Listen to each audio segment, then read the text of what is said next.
Boss is back కొత్తగా ఉంది physique. పూర్తి వివరాలకు చదవండి రేపటి సాక్షి హైదరాబాద్ ఎడిషన్. మన స్టూడియోలో మనతో పాటు జాయిన్ అయ్యారు దేవులపల్లి అమర్ గారు, సీనియర్ జర్నలిస్ట్, మన తెలంగాణ పత్రిక ఎడిటర్. Sir good morning.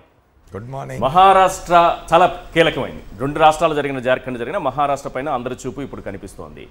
మీ అంచనాలు, మీ అనుభవం ప్రకారం ఎగ్జిట్ పోల్స్ ఒకసారి మీరు ఎలా ఉందనేది చూశారు కాబట్టి క్యాంప్ రాజకీయాల వరకు వెళ్ళే అవకాశం ఉందంటారా? జార్ఖండ్ చిన్న రాష్ట్రం, వెరస్ మహారాష్ట్ర ఇవాళ ఉమ్మడి ఆంధ్రప్రదేశ్ విడిపోయిన తర్వాత అది పెద్ద రాష్ట్రం మహారాష్ట్రనే. ఉమ్మడి ఆంధ్రప్రదేశ్లో 294 సీట్లు ఉండేవి మనకు. మహారాష్ట్ర 288 సీట్లతో పెద్ద రాష్ట్రమే కాకుండా ఆర్థిక రాజధాని మహారాష్ట్రలో ఉంది, ముంబై. ముంబై మీద దేశం దృష్టి అంతా ఉంటుంది ఎప్పుడు కూడా. సో అది ప్రతిష్టాత్మకమైన ఎన్నిక. రెండవది, అక్కడ గత 5 ఏళ్ల కాలంలో జరిగిన పొలిటికల్ డెవలప్మెంట్స్ కనుక మనం చూసినట్టయితే ప్రధానంగా మహారాష్ట్రలో ఒకప్పుడు శివసేన చాలా బలమైన ప్రాంతీయ శక్తి. బాల్ ఠాక్రే నాయకత్వంలో వచ్చిన శివసేన బలమైన శక్తి, ప్రాంతీయ శక్తి. దాన్ని చీల్చింది బీజేపీ. రెండవ బలమైన శక్తి నేషనలిస్ట్ కాంగ్రెస్ పార్టీ, శరద్ పవార్ నాయకత్వం. శరద్ పవార్ జాతీయ స్థాయి నాయకుడు. ఆయన నిజానికి ప్రధానమంత్రి మెటీరియల్, ప్రధానమంత్రి కావాల్సిన వాడు. ఎప్పుడో ఒకసారి అదేమిటో జరగడం లేదు, ఆయన ప్రధానమంత్రి కావడం లేదు. ఆయన నాయకత్వం వహిస్తున్న పార్టీ నేషనలిస్ట్ కాంగ్రెస్ పార్టీ కూడా బలమైన పార్టీ. దాన్ని చీల్చినారు. ఆ రెండింటిని చీల్చి బీజేపీతో కలిసి ఏర్పడిన ప్రభుత్వం అధికారంలో ఉన్నది అక్కడ. అయితే మొన్న ఇంతకుముందు మీరు మాట్లాడుతూ చెప్పినారు, లోక్సభ ఎన్నికల్లో మహాయుతి అంటే ఈ కూటమి, ఏక్నాథ్ షిండే ముఖ్యమంత్రిగా ఉన్న బీజేపీ మద్దతుతో నడుస్తున్న ప్రభుత్వం దెబ్బతిన్నది మొన్న లోక్సభ ఎన్నికల్లో. లోక్సభ ఎన్నికల్లో వచ్చిన ఫలితాలే ఇప్పుడు శాసనసభ ఎన్నికల్లో రావాలని ఏం లేదు. ఎందుకంటే మనం చూసినాం గతంలో. మీ ఎక్స్పీరియన్స్ ఏంటి సార్? ఎప్పుడైనా సరే ఒక ఎన్నిక జరిగిన తర్వాత వెంటనే ఈ పార్లమెంట్ ఎన్నికలు, అసెంబ్లీ ఎన్నికలు, లేదా ఈ రాష్ట్రంలో కాంగ్రెస్ పార్టీ గెలిచింది పక్క రాష్ట్రంలో కూడా గెలుస్తుందా, ఇట్లా రకరకాల అంచనాలు ఉంటాయి కదా. ఇవన్నీ ఏం పనిచేయవు. ఏ ఎన్నికకు అది, ఏ రాష్ట్రానికి అది, ఇవేవి స్టాండర్డ్గా ఉండవు. ఓకే, ఏ రాష్ట్రానికి ఆ రాష్ట్రం పరిస్థితులు పనిచేస్తాయి. ఏ రాష్ట్రానికి ఆ రాష్ట్రంలో అక్కడున్న అప్పుడున్న పరిస్థితి, ఆ ప్రభుత్వాల పనితీరు. ఇవాళ అక్కడ మహాయుతి ప్రభుత్వం, మనం ఇంతకుముందు మీరు మాట్లాడుతూ చెప్పినట్టుగా మన లోక్సభ ఎన్నికల్లో కొన్ని తక్కువ సీట్లు రాగానే కరెక్టివ్ మెజర్స్కి పోయినారు. ఉమెన్ ఓటర్స్ని అట్రాక్ట్ చేయడం కోసం అని చెప్పి వాళ్ళు నెలకు 1500 రూపాయలు ఉమెన్కి ఇవ్వడం స్టార్ట్ చేసి ఇప్పుడు ఈసారి గెలిస్తే దాన్ని 2100 చేస్తామని చెప్పడం, ఇవన్నీ కూడా డైరెక్ట్ బెనిఫిట్ ట్రాన్స్ఫర్. నేను ఒకటి అడగాలనుకుంటున్నాను. చెప్పండి. ప్రజలు చాలా ఆశాజీవులు, సాధారణ అది తప్పుపట్టే అంశం ఏం కాదు. వీళ్ళేమో 1500 ఆల్రెడీ ఇస్తున్నారు, 2100 చేస్తామంటున్నారు. కానీ మహావికాస్ అఘాడి కాంగ్రెస్ నేతృత్వం వహిస్తున్నటువంటిది 3000 రూపాయలు చేస్తామంటున్నారు. ఎటువైపు వెళ్ళే అవకాశం ఉంటుంది? ఆల్రెడీ ఎక్స్పీరియన్స్ చేస్తున్నారు కాబట్టి ఓ నమ్మకంతో వీళ్ళకి 2100 ఇస్తానన్నా ఇది ఆల్రెడీ మన చేతికి వస్తుంది కాబట్టి ఒక నమ్మకం ఉండొచ్చు. వీళ్ళు ఇస్తామని అంటున్నారు.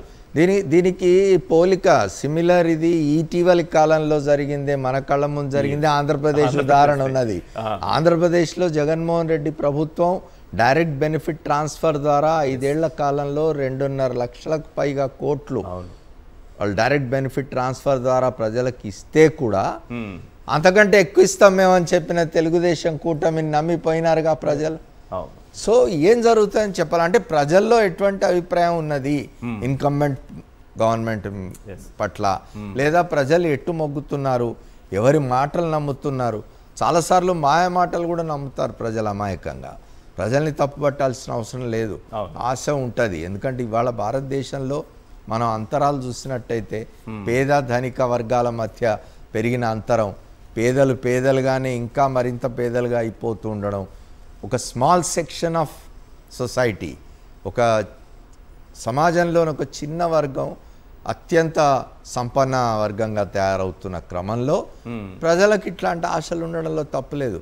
ప్రజలు పిల్లల చదువుల కోసం, వాళ్ళ కుటుంబ జీవనం కోసము, ఇతరేతర అవసరాల కోసం ఇట్లా ప్రభుత్వాల మీద ఆధారపడడం విషయంలో మనం ప్రజల్ని తప్పుపట్టాల్సిన అవసరం లేదు.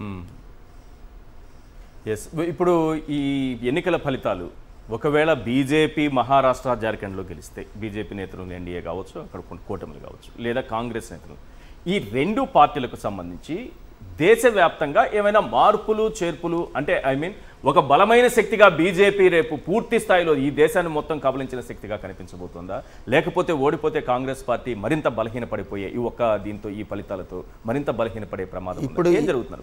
ఈ రెండు రాష్ట్రాలు భారతీయ జనతా పార్టీ నేతృత్వంలోని కూటములు కనుక గెలిచినట్టయితే తప్పనిసరిగా కేంద్రంలో ఎన్డీఏకి కొంత అక్కడ మరింత బలం చేకూరే అవకాశం ఉంది. అంటే లోక్సభలో లేవుగా సీట్లు అనొచ్చు మీరు, కానీ నైతికంగా ఒక బలం వస్తుంది.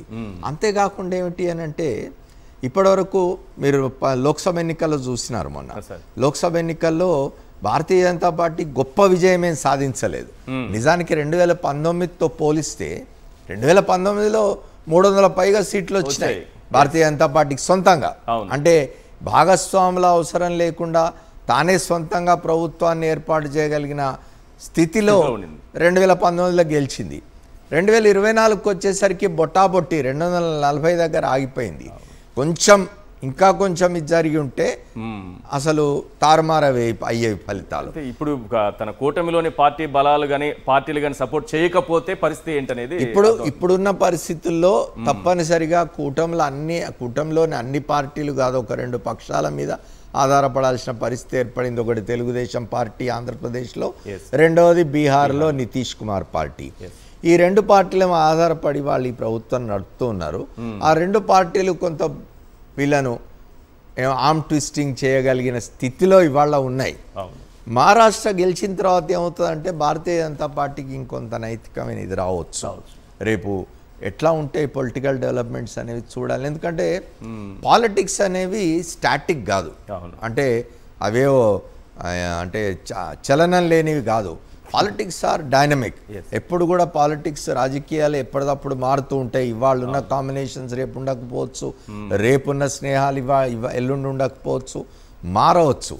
అట్లాంటి పరిస్థితులు కూడా వచ్చే అవకాశం ఉంది. గెలిచిందనుకోండి, ఇప్పుడు ఎన్డీఏ కూటమి బీజేపీ 2 రాష్ట్రాల్లోనూ విజయం సాధించిందనుకోండి, నితీష్ కుమార్ కానీ చంద్రబాబు కానీ కొంచెం దగ్గరగా జాగ్రత్తగా మరింత, అంటే వీళ్ళు ఎప్పుడు ఎటు దూకుతారో తెలియని పరిస్థితి దేశంలో ఉన్నది. మహారాష్ట్ర జార్ఖండ్ ఎన్నికల ఫలితాలు, శాసనసభ ఎన్నికల ఫలితాలతో సంబంధం లేకుండానే చంద్రబాబు నాయుడు కానీ నితీష్ కుమార్ కానీ జాగ్రత్తగా ఉండాల్సిన అవసరం ఉన్నది. ఎందుకంటే వాళ్ళతో వీళ్ళు జాగ్రత్తగా ఉండాలి, వాళ్ళిద్దరు కూడా జాగ్రత్తగా ఉండాల్సిన అవసరం ఉంది. ఎందుకంటే కేంద్రంలో ఇవాళ భారతీయ జనతా పార్టీ నాయకత్వంలోని ఎన్డీఏకు నాయకత్వం వహిస్తున్న ద్వయం నరేంద్ర మోదీ కానీ అమిత్ షా కానీ రాజకీయాలు వాళ్ళు చాలా, అంటే వీళ్ళే అంటే వీళ్ళకంటే తలపండిన రాజకీయాలు చేస్తున్నారు వాళ్ళు. మనం చూస్తూ ఉన్నాం గత 10 సంవత్సరాలుగా 2014 నుండి కూడా కేంద్రంలో రాజకీయాలు ఎట్లా ఉన్నాయో చూస్తూ ఉన్నాం. గతంలో భారతీయ జనతా పార్టీకి సంబంధించిన నాయకత్వం కంటే భిన్నంగా ఈ నాయకత్వం ఎట్లా పోతున్నదో చూస్తున్నాం. కాబట్టి వీళ్ళేం పెద్ద గొప్పగా మా దగ్గర ఇవ్వాలి. నిజానికి చంద్రబాబు నాయుడు ఆంధ్రప్రదేశ్లో ఒక బలమైన ప్రభుత్వం అని అనుకుంటూ ఉన్నాడు, తాను ముఖ్యమంత్రి ఆయన. కానీ ఆయన కూటమిలో 3 పార్టీలు ఉన్నవి. అందులో భారతీయ జనతా పార్టీ ఉన్నది, అందులో జనసేన ఉన్నది.